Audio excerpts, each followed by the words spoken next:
தாய் தமிழ் உறவுகளுக்கு அன்பு வணக்கங்கள். இந்த பிரசாந்த் கிஷோர் வந்தாலும் தான் வந்தார் தமிழ்நாட்டுக்கு. நிறைய பேர் தமிழ்நாட்டில் அவங்களே பிரசாந்த் கிஷோர்னு நினச்சிட்டு அரசியல் ஸ்ட்ராட்டஜி எல்லாம் பயங்கரமாக பண்ணிகிட்டு இருக்காங்க.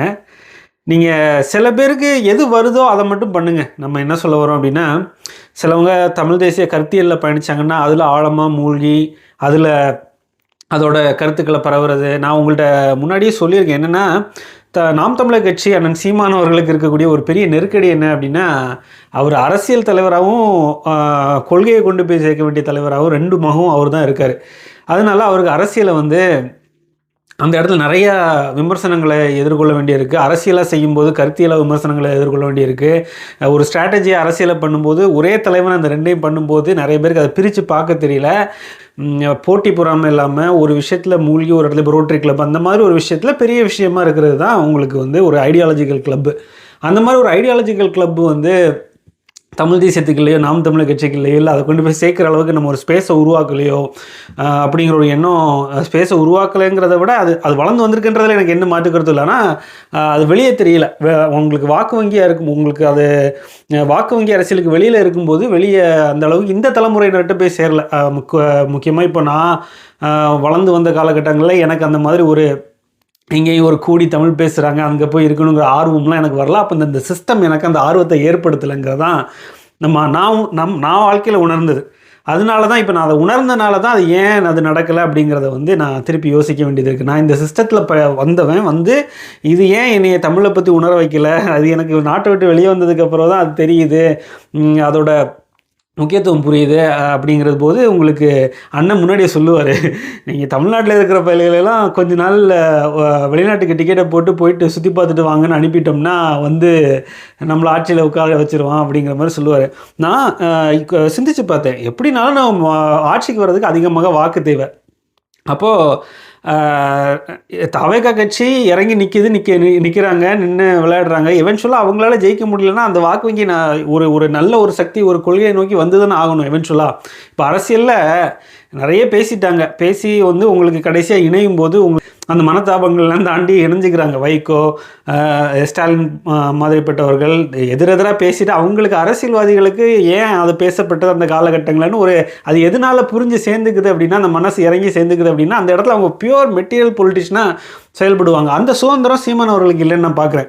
அப்போது பாரிமாறிப்பட்ட ஆட்கள் நீங்கள் கருத்தியல் தமிழ் தேசிய கருத்தியலில் நீங்கள் அது உங்களுக்குன்னு ஒரு கன்விக்ஷன் இருக்குது, அதை நீங்கள் பேசி போய்கிட்டு இருக்கும்போது நீங்கள் அரசியலாக நீங்கள் இந்த மாதிரி ஒரு ஸ்ட்ராட்டஜி நாம் தமிழர் கட்சிக்கு நீங்கள் சொல்கிறீங்க, போய் கூட்டணி வச்சுங்க, எல்லோரும் அதிமுக தலைமையில் கூட்டணி அமைச்சு திமுகவை தோற்கடிங்க அப்படிங்கிற மாதிரி சொல்கிறீங்க. அதில் உங்களுக்கு ஏதோ நாம் தமிழர் கட்சி நிலைப்பாடில் ஏதோ அதிருப்தி இருக்க மாதிரிலாம் பேசுகிறீங்க. நீங்கள் எல்லாரையும் சுயநலவாதிகள்ன்றீங்க. நம்ம இப்போ உங்களுக்கு இந்த கட்சியில் பயணிக்கும்போது இந்த கட்சியின் நோக்கம் என்னன்னு உங்களுக்கு புரியலை அப்படின்னா, நீங்கள் அந்த கட்சிக்கு அந்த இப்போ பாலிடிக்ஸ்லேருந்து வெளியே நீங்கள் உங்களுக்கு ஐடியாலஜிக்கல் கன்விக்ஷன் இருக்குன்னா அதை மட்டும் கரெக்டாக நீங்கள் பண்ணிட்டு வாங்க. நீங்கள் இந்த இடத்துல நீங்கள் என்ன தப்பு பண்ணுறீங்க அப்படின்னா, அடுத்த தலைமுறைக்கு போய் சேர வேண்டிய ஒரு நம்பிக்கையை கெடுக்கிறதுக்கு எல்லாரும் முயற்சி பண்ணிக்கிட்டு இருக்காங்க. உண்மையிலேயே சொல்லப்போனால் அதுதான் உங்களுக்கு தடுக்க நினைக்கிறது, ஒரு சிந்தனையை, ஒரு கொள்கையை, ஒரு ஆளை இல்லை. அதை நீங்கள் புரிஞ்சுக்கணும். இந்த சிஸ்டம் நீங்கள் அதுக்கான எடுத்துக்காட்டு தான் சூரத் மம்தானி. நியூயார்க்கில் ஒரு காஸ்ட் ஆஃப் லிவிங்லாம் ரொம்ப ஜாஸ்தியாக இருக்குது அப்படிங்கிற மாதிரி ஒரு போடுங்கடா ஒரு பிரேக் அப்படின்னு போடணும் அப்படின்னு போட்டிருக்காங்க. அப்போது தமிழ்நாட்டில் அந்த மாதிரி ஒரு வாய்ப்பு எல்லா இடத்துலையுமே இந்த மாதிரி ஒரு வாய்ப்பு யாருக்கும் வந்துடக்கூடாது அப்படிங்கிறது தான் இருக்கிற சக்திகள் முயற்சி பண்ணணும். அந்த மாதிரி ஒரு முயற்சி நடந்துக்கிட்டே தான் இருக்கும் எப்போவுமே. அதுக்குன்னு நம்ம அவங்கள்ட்ட போய் காம்ப்ரமைஸ் பண்ணிட்டோம்னா அந்த ஐடியாலஜியை காம்ப்ரமைஸ் பண்ணுற மாதிரி இந்த சிஸ்டத்துக்கு வாக்கு வங்கி அரசியலுக்கு வெளியே இருக்கும்போது இது யாருக்குமே போய் சேராமல் பார்த்துக்கிட்டாங்க. இனிமேலும் இதை மட்டுப்படுத்த முடியும். ஆனால் அந்த அரசியல் கலத்தை பொலிட்டிக்கலாக அது ஓட்டாக மாறும்போது, எலக்ட்ரல் ஓட்டாக வரும்போது இவங்களால அதை உதறிட்டு போக முடியல, தவிர்த்துட்டு போக முடியல. அதை அட்ரஸ் பண்ணி ஆக வேண்டியிருக்கு. மோடி அவர்கள் வரைக்கும் கவனிக்க ஆரம்பிச்சிட்டார் உங்களுக்கு. அப்போது இந்த இடத்துல பாரி அவர்கள் சொல்கிற மாதிரி நானும் முதல்ல சிந்திச்சு பார்த்தேன். ஒரு புது சக்தி வருது அப்படின்னா விஜய் சரியான சக்தியாக இருப்பார் அப்படின்னா யார் கூட நிற்கணும், இதுவரைக்கும் கரைப்படியாத சக்திகள் கூட நின்று தான் அரசியல் பண்ணணும் அப்படிங்கிற மாதிரி. நீங்கள் யாருக்கு என்ன வேணால் அரசியல் பண்ணலாம், அது பிரச்சனை இல்லை, அது அவங்களோட இண்டிவிஜுவல் பாலிடிக்ஸ். அதில் நான் எதிர்பார்த்தது அவர்கிட்ட மக்களுக்கான அரசியலை எடுத்துகிட்டு வருவார், ஒரு நல்ல ஒரு பாலிடிக்ஸ் எடுத்து வர போகிறாரு அப்படிங்கிற மாதிரி. இப்போவும் மக்கள் அவர்கிட்ட இருக்கிற எதிர்பார்ப்பு அவர் இந்த மாதிரி ஏதாவது சொல்லிட மாட்டார் அப்படிங்கிறாரு. அதுக்கு வந்தவர் இல்லை அப்படிங்கிறத நிறைய இடத்துல நிரூபிச்சுட்டே இருக்காரு. முக்கியமாக சொல்லப்போனால் சீமான் அவர்கள்ட்ட பேசினது, கூட்டணிக்கு போயிடுவோம் அப்படின்னு சொல்லி பேசினது, அவர்கிட்ட நடந்த சில பதவி பேரங்கள். அப்போ அந்த மாதிரிலாம் நீங்கள் பண்ணும்போது நீங்கள் உங்களுக்கு நீங்கள் ஒரு க்ளீன் கவர்மெண்ட் கொடுக்க வந்த ஆள் இல்லை அப்படிங்கிறது அங்கே புரிஞ்சுக்கிறாரு. அப்போது நம்ம வந்த நோக்கத்தையே தாண்டி இவங்க அதுக்கு பல உதாரணங்கள் இருக்குது. இந்த மக்கள் இயக்கம் நீங்கள் இதுக்கு முன்னாடி அதிமுக திமுகவுக்கு நீங்கள் வேலை செய்யவே இல்லையா களத்தில்? நீங்கள் ஒரு மோசமான இப்போ கடந்த 15 தேர்தலையும் ஒரு தூய சக்தி ஒன்று நின்றுருக்குல்ல, அப்போ நீங்கள் யார் பக்கத்தில் நின்று நீங்கள் வேலை செஞ்சுருக்கணும்? அப்போ நீங்கள் யாருக்கு வேலை செஞ்சீங்க? நீங்கள் அப்போ யாருக்கு வேலை செஞ்சீங்க? நீங்கள் இந்த கட்சிகளை உண்மையிலே எதிர்க்கணும்னு நீங்கள் நினச்சிருந்தீங்க அப்படின்னா, இல்லை நீங்கள் அந்த கட்சிகள்கிட்ட ஆதாயம் பார்க்கணும்னு நினச்சிங்களா, இல்லை அந்த கட்சிகளை எதிர்க்கணும்னு நினச்சிங்களா? நீங்கள் களத்தில் என்ன செயல்பட்டீங்க? அது ஒன்று இருக்குல்ல, அந்த கேள்வி இருக்குல்ல. நீங்கள் விஜயை தாண்டி சீமான் அவர்களை தாண்டி நீங்கள் யாருக்காக நின்னீங்க? இந்த கரப்ட் சிஸ்டத்துக்கு சப்போர்ட் பண்ணியிருந்தீங்களா? 2021 வரைக்கும் உங்களோட ரெப்ரசென்ட் பண்ணக்கூடிய தலைவரே அப்படி தான் நின்றுருக்காரு அப்படிங்கிறது உங்கள் கட்சி மட்டும் நீங்கள் சொல்கிறீங்க. அப்போ இது தத்துவத்துக்கே எதிராக இருக்குது. இந்த விஜய் கட்சி தாவேக கட்சிங்கிறது இதை எப்படி ஏற்றுக்கிறாங்கன்னா, இந்த விஜய் அவர்களை ஏற்றுக்கிறேன், நான் விஜய் அவர்களை சப்போர்ட் பண்ணுறேன்னு சொல்கிறவங்களே இந்த கரப்ஷனுங்கிற பிளாங்க்கு தாண்டி நின்று தான் ஒத்துக்கிறாங்க. இது இங்கேயும் இருக்கும் அப்படிங்கிறதான் இவங்க இந்த சிஸ்டத்தை ஏற்றுக்கிட்டு போகிறவங்க, இந்த சிஸ்டத்தின் பயனாளிகள் அவங்க தான் சப்போர்ட் பண்ணுறாங்க. நம்ம இந்த சிஸ்டத்தில் இந்த சிஸ்டத்தில் இருக்கக்கூடிய மேல் ப்ராக்டிஸை, மேல் அட்மினிஸ்ட்ரேஷனை எதிர்த்து அதை அப்படியே எலிமினேட் பண்ணணும்னு நினைக்கிறவங்க.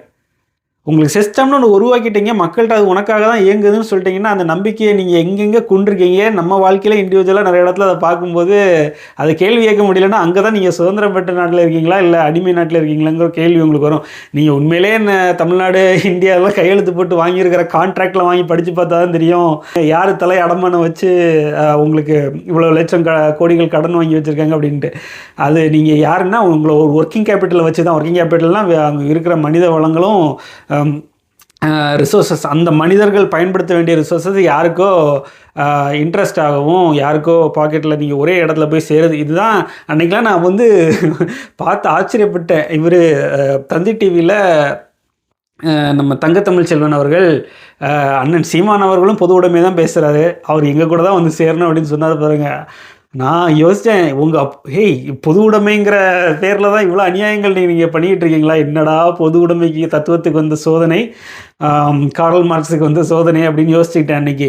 உங்களுக்கு நீங்கள் சிந்திச்சு பார்த்தீங்கன்னா, இவங்க பொது உடைமைங்கிற பேரில் தான் இவ்வளோ அநியாயம் பண்ணிட்டு இருக்காங்கன்னு தெரியும் போது இப்படி தான் அவங்க ப்ரீச் பண்ணுறாங்க வெளியே பொது உடைமை. அவங்க என்ன சொல்கிறாங்க, என்ன செய்கிறாங்கங்கிறதுல வித்தியாசம் இருக்குது.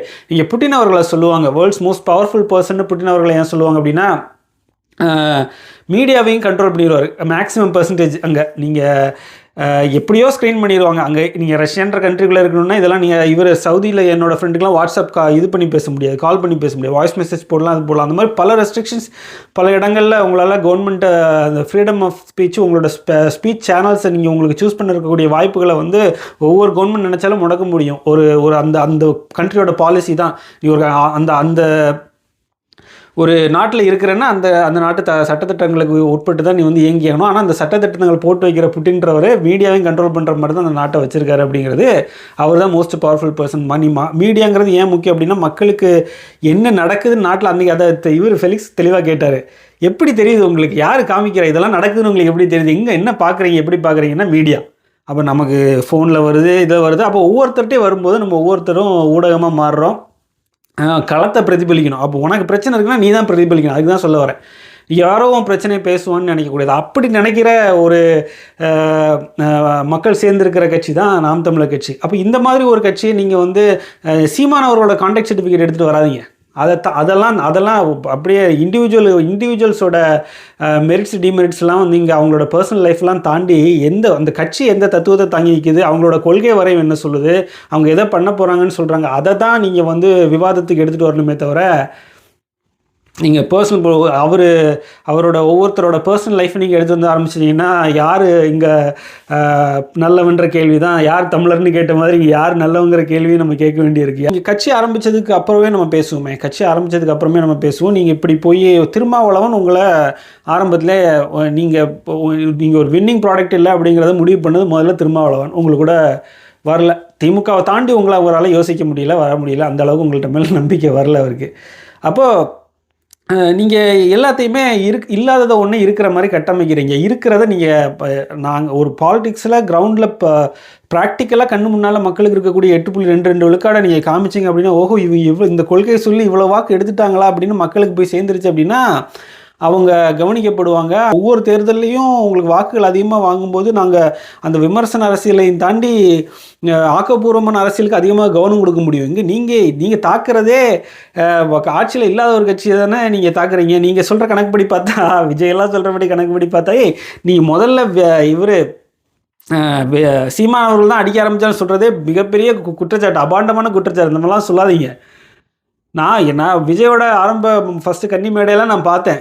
அவர் தான் தேவையில்லாமல் அடித்தார்.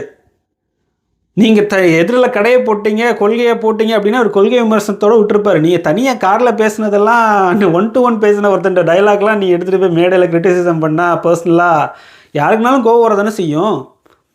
அப்புறம் நீங்கள் ஒவ்வொரு இடத்துலையும் இப்போ ப்ரெஸ் மீட் நடக்கும்போது இவங்களே லீடிங் கொஸ்டின்ஸ் போடுறாங்க. இப்போ பாருங்கள், அவரே தவிர்க்க ஆரம்பிக்கிறார். ஒவ்வொரு கொஸ்டினும் நீ இவெல்லாம் யாரை பற்றி, விஜயை பற்றி இதை கேட்குற, வேறு கேள்வி இல்லையா அப்படின்னு கேட்குறாரு.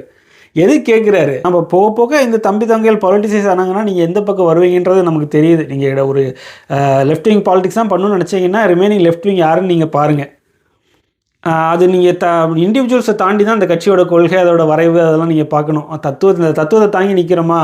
அதனால தான் சொல்கிறேன், நீங்கள் ஒரு இந்த மாதிரி ஸ்ட்ராட்டஜி பண்ணணும்னு நினைக்கிறவங்களாம் நீங்கள் இந்த கட்சிக்கு ஆட்சிக்கு வர்றது, இந்த தத்துவம் ஆட்சி வர்றது என்ன வழின்றதை பார்க்காம நீங்கள் முழுக்க ஒரு காம்ப்ரமைசிங் மென்டாலிட்டிக்கே போகிறீங்க. இந்த கட்சி ஆட்சிக்கு வரணும்னா இந்த கட்சி தலைமையில் கூட்டணி அமையணும், இந்த தத்துவத்தின் தலைமையில் கூட்டணி அமையணும், இந்த தத்துவம் சரின்னு மற்ற அரசியல் கட்சிகள்லாம் ஏற்றுக்கிட்டு வரணும், அது வரைக்கும் நிற்கணும்.